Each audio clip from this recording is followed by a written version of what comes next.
Is SSI's plan still to straight shot superintelligence? Maybe. I think that there is merit to it. I think there's a lot of merit because I think that it's very nice to not be affected by the day-to-day market competition. But I think there are two reasons that may cause us to change the plan. One is pragmatic, if timelines turned out to be long, which they might. And second, I think there is a lot of value in the best and most powerful AI being out there impacting the world. Yeah. I think this is a meaningfully valuable thing. But then, so why is your default plan to straight shot superintelligence? Because it sounds like, OpenAI, Anthropic, all these other companies, their explicit thinking is, look, we have weaker and weaker intelligences that the public can get used to and prepare for. And why is it potentially better to build a superintelligence directly? So I'll make the case for and against. Yeah. The case for is that so one of the challenges that people face when they're in the market is that they have to participate in the rat race. And the rat race is quite difficult in that it exposes you to difficult trade-offs which you need to make.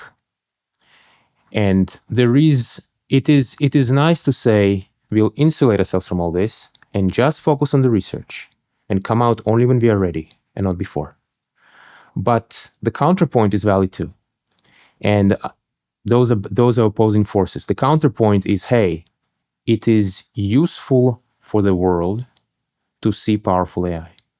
It is useful for the world to see powerful AI because that's the only way you can communicate it. Well, I guess not even just that you can communicate the idea, but communicate the AI, not the idea.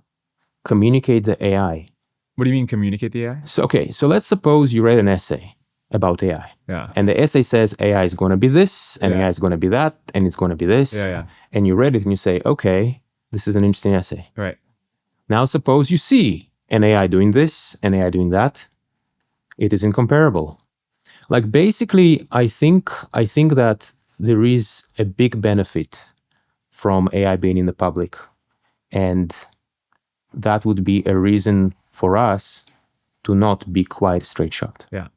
Well, I guess it's not even that, but I do think that is an important part of it.